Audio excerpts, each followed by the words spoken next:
नमस्कार, आप देख रहे हैं न्यूज इंडिया और मैं हाजिर हूं आपके साथ ऋतक ठाकुर। शुरुआत करेंगे बुलेटिन की। सावन के पवित्र महीने का आज चौथा दिन है। सावन महीने में कावड़ यात्रा लगातार जारी है।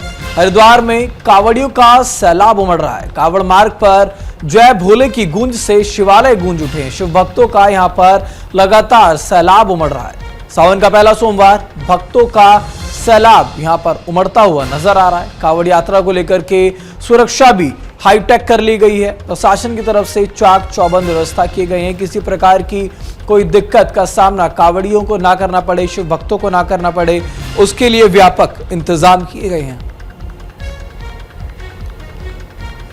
बाबा भोलेनाथ की पूजा उपासना और उनके प्रति जो आस्था है वो प्रकट करने के लिए जो शिव भक्त हैं वो लगातार शिवालयों पर पहुंच रहे हैं, हरिद्वार पहुंच रहे हैं। कावड़ यात्री जल लेकर अपने गंतव्यों की ओर रवाना हो रहे हैं और ऐसे में प्रशासन अपनी जिम्मेदारी बतौर निभाते हुए नजर आ रहा है। किसी प्रकार की कोई चूक ना हो, इसका खास ख्याल रखा जा रहा है। साथ ही साथ कावड़ यात्रियों का जो भोले के भक्त हैं उनको किसी प्रकार की कोई परेशानी का सामना ना करना पड़े, इसके लिए प्रशासन ने तमाम व्यवस्थाएं की हैं। सुरक्षा के हाईटेक इंतजाम यहां पर किए गए हैं। सीसीटीवी कैमरे के जरिए निगरानियां रखी जा रही हैं। रूट्स को डाइवर्ट कर दिया गया है। तमाम ऐसी सड़कें हैं जहां पर गाड़ियों की आवाजाही पूरी तरह से प्रतिबंधित है। वहां पर सिर्फ पैदल कावड़ यात्री ही जा सकेंगे, क्योंकि पहले तमाम जगहों पर देखा जाता था जब कावड़ यात्री निकलते हैं तो उनके पीछे से कई बार ऐसा होता है कि भारी वाहन आते हैं जिनके चलते कोई बड़ा हादसा हो जाता है। तो उसको लेकर के भी खास ध्यान रखा गया है। रूट्स को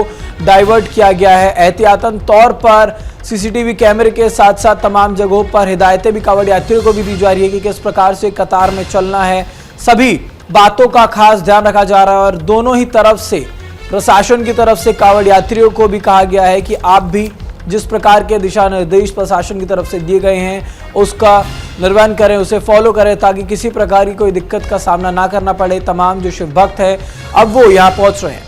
तो सावन का आज पहला सोमवार है और ये सोमवार महज पहला सोमवार है, इस चलते नहीं कई बार देखा जाता है कि ऐसे दिनों में कुछ अच्छे योग बनते हैं। तो आज का जो दिन है वो एस्ट्रोलॉजिकल यानी कि ज्योतिष शास्त्र के हिसाब से भी बेहद अहम माना जा रहा है। तो हरिद्वार से हमारे सहयोगी विश्वास सैनी हमारे साथ लगातार बने। विश्वास, हरिद्वार की अगर बात करें तो किस प्रकार की व्यवस्था वहां पर की गई है? कावड़ यात्रियों को लेकर के क्या कुछ व्यवस्था, हाईटेक सुरक्षा के बारे में बताया जा रहा है? क्योंकि जी बेशक, मैं आपको ये जरूर बताना चाहूंगा। देखिए, हरिद्वार के अंदर जिस तरह से कावड़ यात्रा जो है वो धीरे धीरे अपने चरम पर होती जा रही है। कावड़ियों का हुजूम आ रहा जारी है और प्रशासन ने पूरा क्राउड मैनेजमेंट के लिए भी अपना प्लान तैयार किया हुआ है। हरिद्वार के अंदर कावड़िए जो पहुंच रहे हैं उनको किस तरीके से कि उनको हरिद्वार से बाहर भेजना है या फिर किस तरीके से स्थानीय की ट्रैफिक को लेकर भी व्यवस्था बनानी है, तो पुलिस प्रशासन के पास इसमें कड़ी चुनौती है। और अगर देखा जाए कि कावड़ के मेले के दौरान एक पहला पड़ाव है, सभी प्रशासन की जिस तरीके से उन्होंने तैयारी की है उसकी चुनौती का एक पहला पड़ाव है। आज सावन का पहला सोमवार है। हर एक शिवालय पर इस वक्त भक्तों की भीड़ लगी हुई है और हर भक्त इस वक्त अपने भोले को, अपने प्रभु को खुश करने के लिए लगा हुआ है। और जगह जगह शिवालयों पर जिस तरीके से भीड़ लगी हुई है, प्रशासन ने उसकी सुरक्षा को लेकर मुस्तैदी बनाई है। जिस तरीके से हम बात करें सीसीटीवी कैमरों की, पूरे कावड़ मेले क्षेत्र को 332 सीसी कैमरों की मदद से निगरानी की जा रही है। ड्रोन उड़ाए जा रहे हैं। साथ ही साथ सुरक्षा की बात करें तो 4 डॉग स्क्वाड की टीम भी यहाँ पर लगी हुई है, डिप्लॉय की गई है।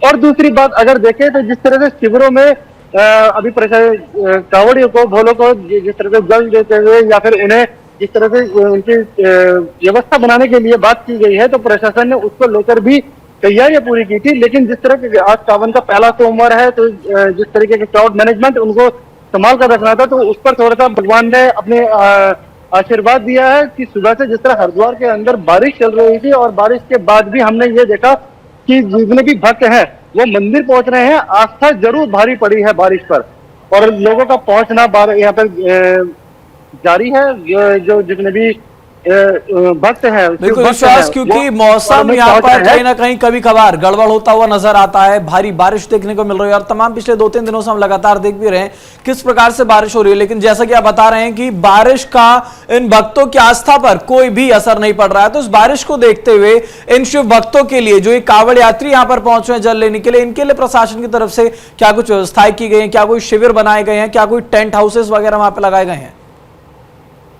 जी बिल्कुल, जैसे कि मैंने आपको बताया कि जिस तरह से अस्थायी शिविर के लिए टेंट हैं और जितने भी टेंट लगा गए हैं, वो शिविर जितने भी हैं, वॉलंटियर्स की बात करें तो जितने भी शिविर उन्होंने लगाए हैं, उन शिविर में खाने के साथ साथ उनके आराम की व्यवस्था है। साथ ही साथ कुछ इस तरह के शिविर लगाए गए हैं कि जिस तरह से भोले थक जाते हैं या भीग रहे हैं, बारिश हो रही है, तो वो सभी शिविर में आराम कर सकते हैं। कांवड़ पटरी के ऊपर हमने ऐसे कई सारे पुलिस प्रशासन की तरफ से भी, हरिद्वार प्रशासन की तरफ से भी और साथ ही साथ जितने शिविर यहाँ पर लगाए जा रहे हैं उनकी तरफ से भी हमने ये सब देखा है कि किसी भी कांवड़ी को कोई परेशानी ना हो। अगर बारिश हो रही है तो वहां पर वो आराम कर सकते हैं। कूलर की व्यवस्था वहां पर की गई है, पानी की व्यवस्था वहां पर की गई है और जिस तरह शौचालय जो है, शौचालय की भी व्यवस्था वहां पर की गई है। तो सब कुछ एक टेंट में है, शेड में है कि जिस तरह जो कांवड़िया यहाँ से जा रहे हैं जल लेकर अपने गंतव्य की ओर, उनको पूरे रूट पर जितना भी कांवड़ पटरी जो इनको डेडिकेटेड एक रूट दिया गया है, उस पर भी किसी तरीके की कोई परेशानी इनको ना हो। उत्तराखंड हो या हम कहें उत्तर प्रदेश हो, ये कांवड़ पटरी को लेकर जिस तरीके से इन्होंने डिप्लॉय किया है, पूरे प्रशासन को हर शिविर पर जांच की जा रही है कि किसी भी कांवड़िया को या फिर किसी भी भोले भक्त को इस तरह की कोई दिक्कत सामने ना आए। जो बारिश हो या फिर परेशानियां हो रही हो कि हम कहें अस्थायी चिकित्सा शिविर की भी हम अगर बात करें, वो भी जगह जगह पर हमने देखी है। हर दवाई का मैनेजमेंट भी हमने वहां पर देखा है कि दवाई की प्रतिपूर्ति जो है वो भी पूरी रहनी चाहिए।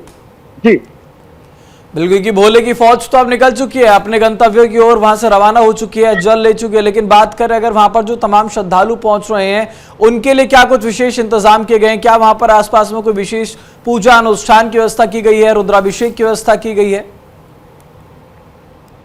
देखिए, हरिद्वार जो पावन नगरी है, यहाँ पर समय समय पर मेले लगते हैं और हर पंडित को पूजा जो है, हमारे जो तीर्थ पुरोहित है वो जरूर जगह जगह पूजा करते हैं।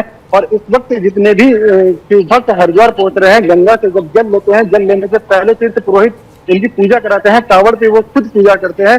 और साथ ही साथ जिस तरह आपको पता है कि हरिद्वार, हमारे भक्त, हमारे दर्शक है वो ये सब जानते हैं, हरिद्वार भोले की ससुराल है। और सावन महीना जो है, इस सावन महीने में हरिद्वार में ही भोले का वास रहता है पूरा 1 महीना।